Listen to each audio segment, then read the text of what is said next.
আমাদের দেশটা যখন 1947 সালের 15ই আগস্ট স্বাধীন হলো, আমাদের ভারতের আকাশ থেকে যখন ব্রিটিশের ইউনিয়ন জ্যাক পতাকাটা নেমে গেল, স্বাধীনতার তেরঙ্গা পতাকাটা পথ করে আকাশে উড়েছিল, সেই আনন্দের মধ্যেও আর একটা বড় দুঃখ এবং বেদনার ব্যাপার ছিল। দেশটা স্বাধীন হলো, কিন্তু দেশটা দুটো টুকরো হয়ে গেল। স্বাধীনতার পরে আমরা দেখলাম এদেশের মুসলমান মানুষ তারা দলে দলে ট্রেনে করে পাকিস্তানে চলে যাচ্ছে। 15ই আগস্টের পরে সেপ্টেম্বর মাস, প্রতিদিন যখন ট্রেন বোঝাই করে মুসলমানরা পাকিস্তানে চলে যাচ্ছে, আমাদের দেশের প্রধানমন্ত্রী পণ্ডিত জওহরলাল নেহেরু এক বুক যন্ত্রণা নিয়ে উপস্থিত হয়েছিলেন আমাদের দেশের স্বাধীন দেশের শিক্ষামন্ত্রী মৌলানা আবুল কালাম আজাদের কাছে। মৌলানা আবুল কালাম আজাদকে তিনি বললেন, আজাদ, মুসলমান মানুষেরা যখন ট্রেন ভর্তি করে ভারত ছেড়ে পাকিস্তানে চলে যাচ্ছে, তোমারও আর এ দেশে থাকার দরকার নেই, তুমিও দেশ ছেড়ে চলে যাও। আজাদ সেদিন জওহরলাল নেহেরুর দিকে তাকিয়ে বুঝেছিলেন কতটা বুকে ব্যথা নিয়ে জওহরলাল নেহেরু এই কথা বলছেন। মৌলানা আবুল কালাম আজাদ সেদিন বললেন, তোমার যন্ত্রণা আমি বুঝতে পারছি, আমি উদ্যোগ নেব, তোমার সাহায্য চাই, যাতে মুসলমান মানুষরা ভারত ছেড়ে পাকিস্তানে চলে না যায়, তার জন্য আমি উদ্যোগ নেব। পণ্ডিত নেহেরু, তুমি আমাকে সাহায্য করো। এই কথা বলার পরে নেহেরু বললেন, বলো আমাকে কি সাহায্য করতে হবে। আবুল কালাম আজাদ বললেন, সামনের শুক্রবার জুম্মাবারে দিল্লির জামা মসজিদে আমি সন্ধ্যেবেলা মাগরিবের নামাজ পড়াবো, তুমি সরকারের পুলিশকে দিয়ে গোটা দিল্লি শহরে সেই খবরটাকে রটিয়ে দাও, আর যত মাইক লাগে দিল্লিতে সমস্ত মানুষের কানে যাতে কথা যায়, তার জন্য তুমি মাইকের বন্দোবস্ত করো। যেমন ভাবা তেমন কাজ। সামনের শুক্রবার সেপ্টেম্বর মাসের তৃতীয় সপ্তাহ 1947 সাল, জাম্মা মসজিদের ধারে কাছে ঠিক ঠিক করছে মুসলিম মানুষের ভিড়। মাইক লাগিয়ে সেই দিন সন্ধে লাগো সময় মাগরিবের নামাজ পড়িয়েছিলেন মৌলানা আবুল কালাম আজাদ। নামাজ পড়ানোর পরে তিনি যখন বলছেন, ভাই সব, তোমরা আর এ দেশটা ছেড়ে পাকিস্তানে চলে যেও না, এ দেশটা তোমারও দেশ।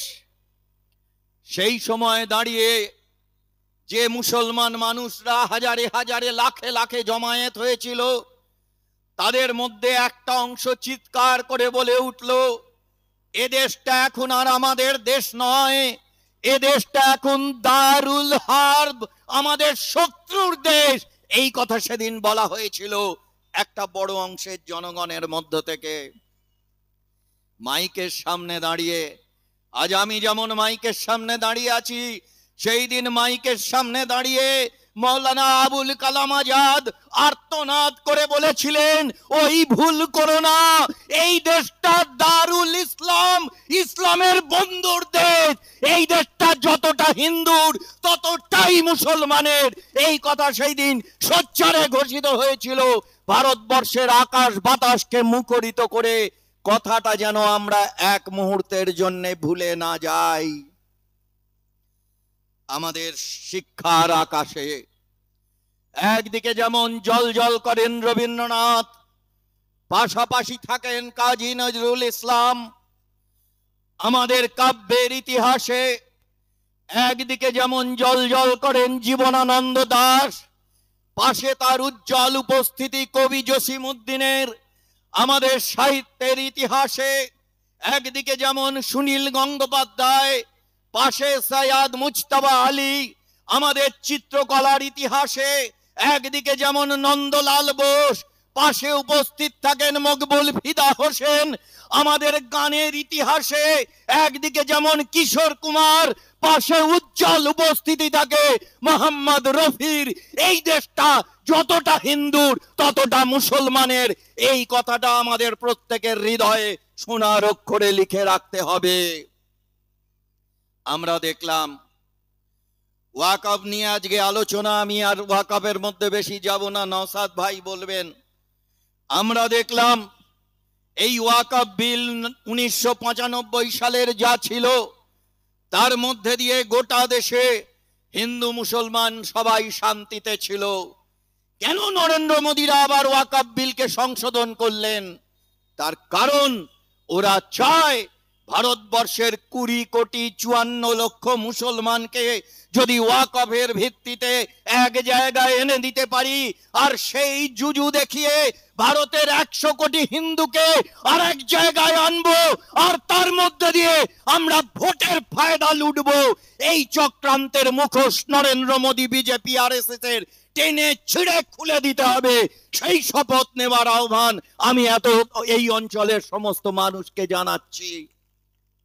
আমি শুধু মনে করিয়ে দিতে চাই, আপনারা জানেন যে লস্করে তৈবার লোকেরা, দ্য রেজিস্ট্যান্স ফ্রন্ট, তারা 26 জন মানুষকে খুন করেছে।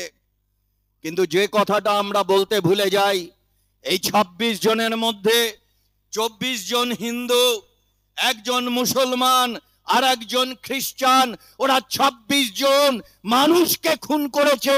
সেটা না বলে বিভিন্ন টেলিভিশনের চ্যানেল চিৎকার করে বলছে হিন্দুদের খুন করেছে।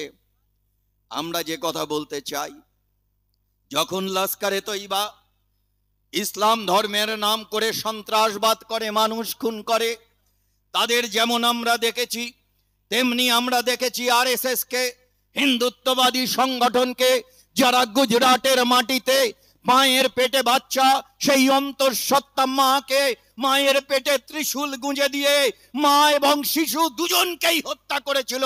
সেদিন তারা হিন্দু ধর্মের নাম করে বলেছিল জয় শ্রীরাম, আর এরা মানুষ খুন করবার সময় বলে আল্লাহু আকবার। আমরা যে কথাটা পরিষ্কার করে বলতে চাই, যুবক বৃন্দের এই আহ্বানে আমরা এত অঞ্চলের সমস্ত মানুষের কাছে যে কথাটাকে স্পষ্ট করে নিয়ে যেতে চাই, মানুষ খুন করবার সময় মুখে আল্লাহু আকবার বললে ওটা ইসলাম ধর্ম হয় না। মানুষ খুন করবার সময় জয় শ্রীরাম বললে ওটা হিন্দু ধর্ম হয় না। এই কথাটা যেন আমরা এক মুহূর্তের জন্য ভুলে না যাই। ইসলাম শব্দের অর্থ শান্তি, ইসলাম শব্দের অর্থ সমর্পণ। সেই ইসলামকে যারা খুনের রক্ত লাগায় তারা অপরাধী। হিন্দু ধর্ম শিখিয়েছে বসুধৈব কুটুম্বকম, গোটা পৃথিবীর মানুষকে নিজের পরমাত্মীয় বলে জানো। সেই ধর্মকে যারা খুনোখুনির রক্তে রাঙিয়ে দিতে চায় তারা হিন্দু ধর্মের শত্রু। বিজেপি, আরএসএস হিন্দু ধর্মের শত্রু, যেমন লস্করে তৈবা কিংবা জামাতে ইসলাম ইসলাম ধর্মের শত্রু, কারণ এরা মানবতার শত্রু। তাই মনে রাখতে হবে, আপনি ইসলাম ধর্মের পাতার পর পাতা পড়ে যান, আপনি কোরআন পড়ুন, আপনি হাদিস পড়ুন, আপনি শরিয়াতের পাতা উল্টে দেখান, দেখুন সেইখানে দেখবেন মানুষকে ভালোবাসার কথা বলা আছে। কোরআনের 109 নম্বর সূরায় বলা আছে লাকুম দিনুকুম ওয়ালিয়া দিন, তোমার ধর্মকে তুমি ভালোবাসো, অন্যের ধর্ম তাদের ভালোবাসতে দাও। আর হিন্দু ধর্মের রামকৃষ্ণ বললেন যত মত তত পথ। তাই মনে রাখতে হবে, ইসলাম কোনোদিন সন্ত্রাসবাদ শেখায় না, ঠিক তেমনি হিন্দু ধর্ম কোনোদিন সাম্প্রদায়িকতা শেখায় না। এই সত্যটা যেন আমরা এক মুহূর্তের জন্য ভুলে না যাই। তাই আমি আপনাদের কাছে যে কথা বলবো, যে আমাদের দেশকে ভালোবাসতে হবে। দেশকে ভালোবাসার মন্ত্র শিখিয়েছেন রবীন্দ্রনাথ। রবীন্দ্রনাথ আমাদের বলেছেন, সার্থক জন্ম আমার জন্মেছি এই দেশে, সার্থক জন্ম মাগো তোমায় ভালোবেসে। সেই দেশকে আমরা বুক দিয়ে ভালোবাসতে চাই। দেশের প্রতিটি মানুষকে আমরা ভালোবাসতে চাই। সেইখানে হিন্দু, মুসলমান, বৌদ্ধ, খ্রিস্টান, শিখ, ঈসাই যেই থাকুক, তাকে ভালোবাসার যে মন্ত্র, সেই মন্ত্র আমাদের শিখিয়েছেন রবীন্দ্রনাথ ঠাকুর। আর রবীন্দ্রনাথ যখন আমাদের দেশকে ভালোবাসতে শেখান, কাজী নজরুল ইসলাম এসে আমাদের শিখিয়ে দেন কিভাবে আমাদের ঐক্যবদ্ধ থাকতে হবে। তাই নজরুলের কথায় আমরা শিখেছি, মোরা একই বৃন্তে দুটো কুসুম, হিন্দু মুসলমান, মুসলিম তার নয়নমণি, হিন্দু তাহার প্রাণ। আমাদের বুকের মধ্যে রবীন্দ্রনাথ থাকবেন, বুকের মধ্যে কাজী নজরুল ইসলাম থাকবেন। গোটা দেশে হিন্দু মুসলমান একসঙ্গে চলবে, আর তারই মধ্যে দিয়ে আমরা ভারতবর্ষকে এগিয়ে নিয়ে যাব।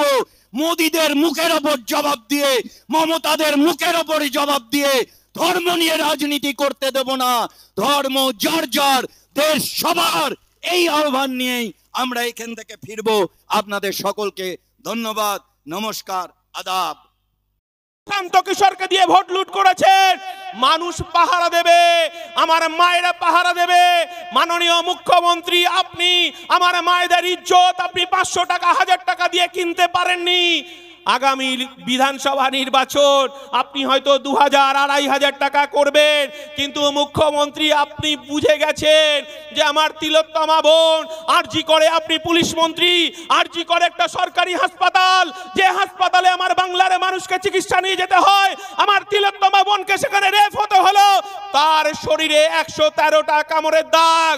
আমার তিলোত্তমা বোন শুধু নয়, আমার পশ্চিম বাংলার মায়েরা, পশ্চিম বাংলার বাবারা, আমার ঘরের রাজকন্যা, আমার বোন, কারোর দিদি, কারোর মাসি, তারা ভাবতে শুরু করলো এই রাজ্যে মাননীয় মুখ্যমন্ত্রীর রাজত্বে কেউ নিরাপদ নয়। তিলোত্তমার বিচার দিতে পারলো না। আমরা এই মাননীয় মুখ্যমন্ত্রীকে দেখেছি। আপনি ফিরে যান 2007 সাল, একটু স্মরণ করুন। এই রাজ্যের মুখ্যমন্ত্রী বুদ্ধদেব ভট্টাচার্য, এই রাজ্যের পুলিশ মন্ত্রী বুদ্ধদেব ভট্টাচার্য। আমরা কি দেখলাম? রিজবানুর রহমান, কেউ আমরা ভুলে যাইনি। রিজবানুর রহমান অশোক টোডির মেয়েকে ভালোবাসার জন্য তাকে পাতি পুকুরের ধারে ডেড বডিটা পাওয়া গেল। আর রাজ্যের বিরোধী নেত্রী মমতা বন্দ্যোপাধ্যায় সেদিন রিজবানুর মাকে নিয়ে, রিজবানুর ভাই রুকবানুরকে নিয়ে রাস্তায় নেমে হাজার হাজার মানুষের মিছিল করেছিলেন। তিনি বুদ্ধদেব ভট্টাচার্যের দিকে আঙুল তুলে বলেছিলেন, বুদ্ধদেব ভট্টাচার্য আপনি সংখ্যালঘু নিধন করছেন, আপনাকে পদত্যাগ করতে হবে। আর মাননীয় মুখ্যমন্ত্রী, আপনি যখন 2011 সালে এই রাজ্যের মুখ্যমন্ত্রী হলেন, আপনি কথা রাখতে পারেননি। রিজবানুর পরিবার, রিজবানুর মাকে আপনি ইনসাফ দিতে পারেননি। তার দাদাকে আপনি নদিয়ার চোপড়ার বিধায়ক তৈরি করেছেন, বিধায়ক উপহার দিয়েছেন। আপনার 294 জন চোরের মধ্যে আর একটা চোর তৈরি করেছেন।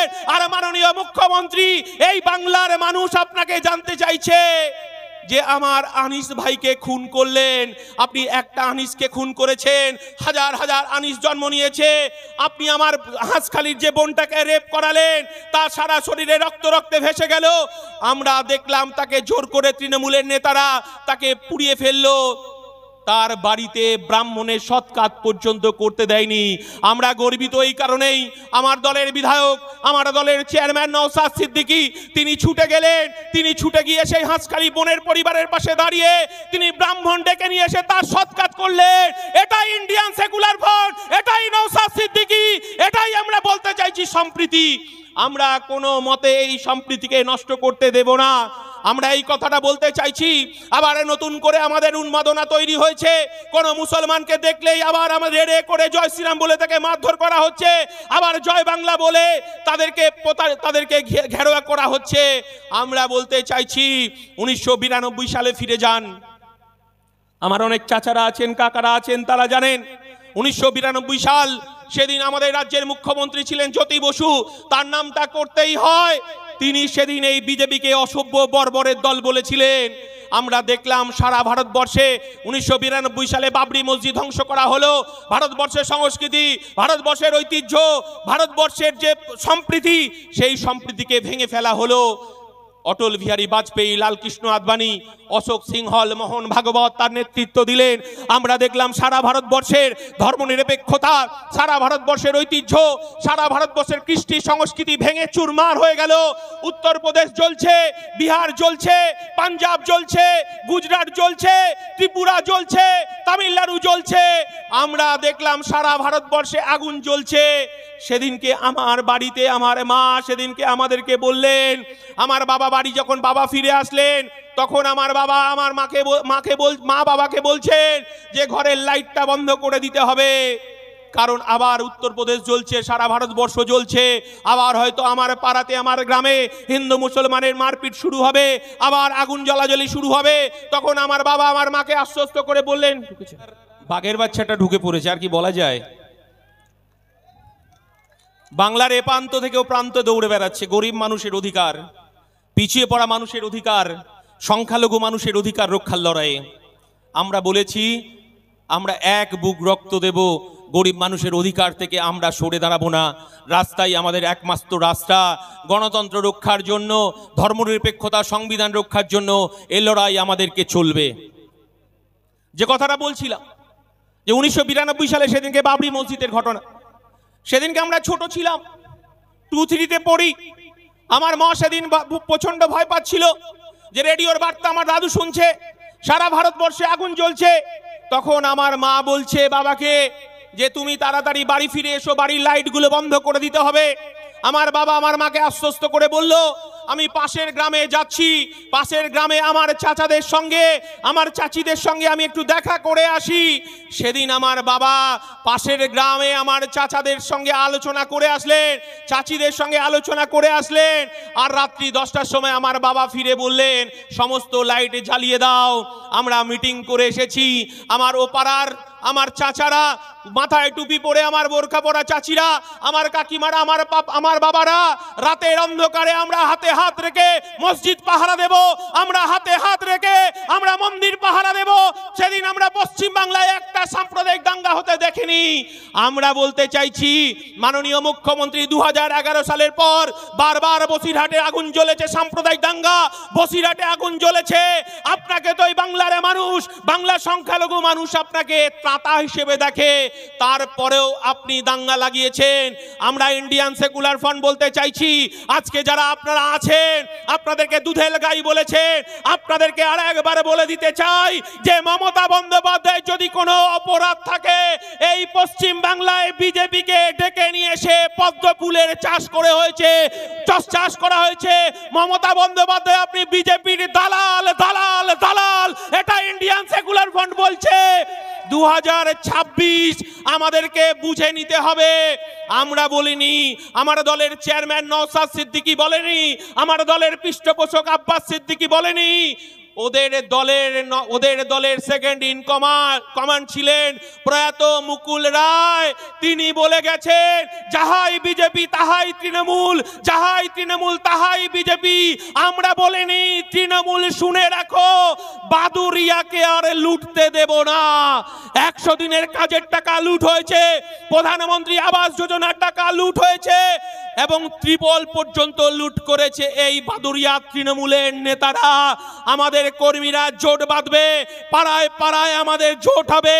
আর বাদুরিয়ার পুলিশের একটা অংশ শুনে যান, যদি আমার কর্মীদের একটা মিথ্যে মামলা হয় 5 টাকার কলম আমার চেয়ারম্যান বলে দিয়েছে, হাইকোর্টে আপনাদেরকে বুঝে নেব 5 টাকার কলমের দাম কত আর চটি চাটা পুলিশ কাকে বলে সেটাও বুঝিয়ে দেব। সবাই ভালো থাকবেন, মাথা ঠান্ডা রাখবেন। তৃণমূলকে বুঝে নিতে হবে এই তৃণমূল আসলে বিজেপির দালালি করছে এই রাজ্যে। আর আপনি বলছেন যে মুসলমান পাড়ায় গিয়ে বলছেন আইএসএফ বিজেপির দালাল, মুসলমানের দল, আর আপনি হিন্দু পাড়ায় গিয়ে বলছেন, হিন্দু পাড়ায় মুসলমানের দল বলছেন, আর মুসলমান পাড়ায় গিয়ে বিজেপির দালাল বলছেন। আপনাকে বুঝে ফেলেছেন। আপনি বোরখা পরুন, আপনি হিজাব পরুন, কিন্তু মুসলমান সংখ্যালঘু মানুষ চাইছে ওয়াকফ সংশোধনী বিল যতক্ষণ না প্রত্যাহার হবে, এই রাস্তায় দাঁড়িয়ে গণতান্ত্রিক পদ্ধতিতে নওশাদ সিদ্দিকী আমাদের অধিনায়ক হিসেবে সামনে থাকবে, আর হাজার হাজার লাখো লাখো মানুষ থাকবে। দিল্লির পথে এগিয়ে যাব। বিজেপি তুমি শুধরে যাও, যতক্ষণ না পর্যন্ত ওয়াকফ সংশোধনী বিল প্রত্যাহার হচ্ছে এ লড়াই চলবে। এ লড়াই আমাদের বাঁচার লড়াই, এ লড়াই আমাদের জিততে হবে, এ লড়াই আমাদের সংবিধানের রক্ষার লড়াই, এ লড়াইয়ে আমাদের টিকে থাকতে হবে। তাই আমার দলের পৃষ্ঠপোষক যে কথা আমাদেরকে শিক্ষা দিয়েছেন, মোরা এক বৃন্তে দুইটি কুসুম হিন্দু মুসলমান, মুসলিম তারে নয়নমণি হিন্দু তাহার প্রাণ। নানা ভাষা নানা মত নানা পরিধান, বিবিধের মাঝে দেখো মিলন মহান। জয় হিন্দ, ইনকলাব জিন্দাবাদ, ইন্ডিয়ান সেকুলার ফ্রন্ট জিন্দাবাদ, নওশাদ সিদ্দিকী জিন্দাবাদ।